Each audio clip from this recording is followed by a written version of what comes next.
नमस्कार मित्रांनो, आता गावाकडे झालेला आहे पाऊस.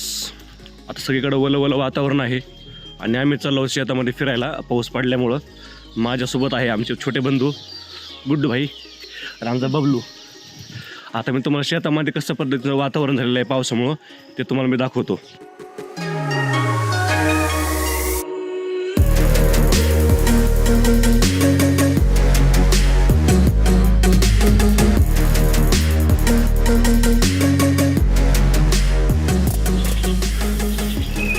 आहेत ना, त्या झाडावरती घरटे बनवलेत पिल्लांसाठी.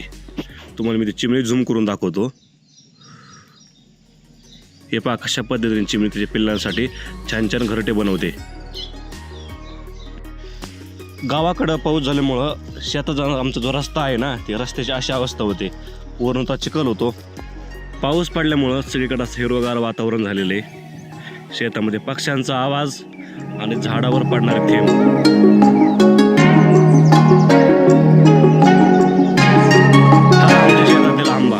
आमच्या पूर्णच्या वनवस्तीवरील लोकांचा हा आंबा आहे. जसं आम्हाला समजतंय किंवा आमच्या जन्माच्या अगोदरपासून हे झाड इथं आहे.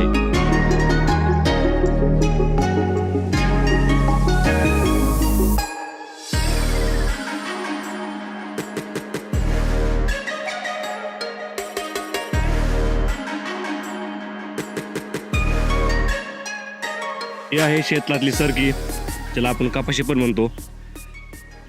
हे आहे उडदाचं पीक. ह्या उडदाच्या पिकामध्ये तूर लावलेलं आहे. तुरीमध्ये उडीद लावलेलं आहे. त्या शेतातलं पेरूचं झाड 1-1.5 वर्ष झालं हे झाड लावून. ह्याला काय अजून पेरू आलेले नाहीत. आता छोटे छोटे पेरू ह्याला आलेले आहेत. आता पावसाळा असल्यामुळे ह्याला बहर आलेला आहे. ह्या वर्षी ह्याला फुलं पण आलेले आहेत, चांगले फळ येतील. त्याचबरोबर हे आहे आमच्या शेतातलं चिक्कूचं झाड.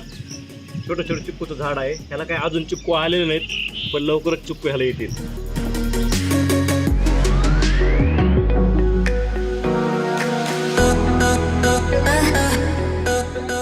हे आंब्याचं झाड जे वाकून गेले, त्याच्या खाली बुडामध्ये जो आंबा दिसतोय तो कलमी आंबा आहे. आणि हा जो आहे हा साधा आंबा आहे. परंतु तो हे आणि ते सगळे सोबतच लावले होते, परंतु ते चांगले आले. याला काय झालं काय माहीत. हे आहे आमच्या शेतातलं गिन्नी गवत, जे गुरांना खायला वापरतात. हे गिन्नी गवत उन्हाळ्यात पाणी नसल्यामुळं पूर्णपणे वाळून गेलं होतं. पण आता पावसाळ्यामध्ये पाऊस पडल्यामुळं हे खूप हिरवगार झाले आणि खूप मोठं झाले. फुटले चांगले. ह्याला बेट असतात, ते बेट फुटतात आणि हे गुरं जे आहेत ना, हे खूप खातात मस्तपैकी ह्याला.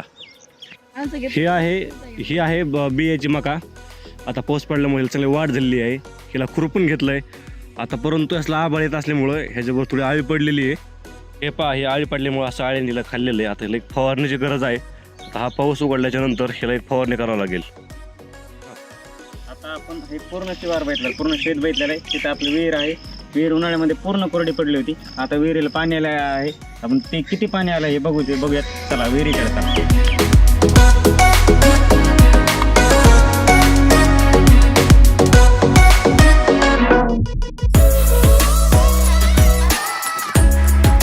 ही आहे आमच्या शेतातील विहीर. आता उन्हाळ्यामध्ये पाणी नसल्यामुळं आणि मागच्या वर्षी पावसाचं प्रमाण कमी असल्यामुळं ह्या विहिरीला उन्हाळ्यामध्ये पाणी नव्हतं. आता पाऊस पडल्यामुळं आणि चांगला पाऊस पडल्यामुळं विहिरीला पण चांगलं पाणी आलेलं आहे. हे पहा विहिरीचं पाणी, बरंचसं पाणी आलेलं आहे. अजून पावसाळा बाकी आहे, तर ह्या विहिरीला चांगलं पाणी येतं. ह्या विहिरीच्या पाण्यानं हे जे शेत दिसते ना तुम्हाला, हे सर्व शेत ह्या विहिरीच्या पाण्याने आम्ही भिजवतो. उन्हाळ्यामध्ये ज्यावेळेस आम्ही दुसरं पीक करतो ना, ते पीक ह्या विहिरीच्या पाण्यावर भिजवलं जातं.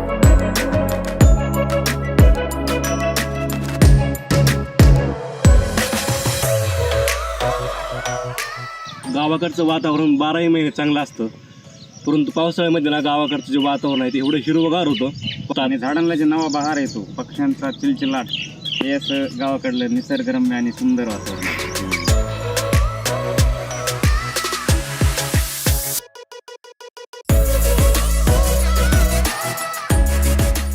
हे बघा, पावसाळ्यामध्ये जे बांधाचं गवत आहे ना, ते कसं हिरवगार होतंय. नवीन झाडांना पालवी फुटते आणि जे वाळलेलं गवत आहे ना, ते असं हिरवगार होतं. त्याच्यावर पावसाचं पाणी पडून छान होतं.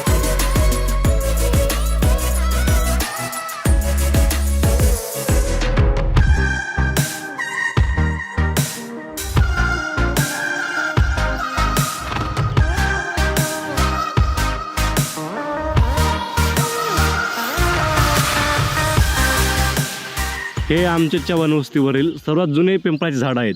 म्हणजे आमच्या जन्माच्या अगोदरपासून हे झाड आहेत. त्याच पिंपळाच्या झाडाखाली आमच्या आजोबांच्या काळातील एक विहीर आहे. ती फार जुनी आहे. म्हणजे आमच्या पिपा विहीर आणि त्याचं बांधकाम दगडांनी अशा पद्धतीने केलेलं आहे. बशीर गांधी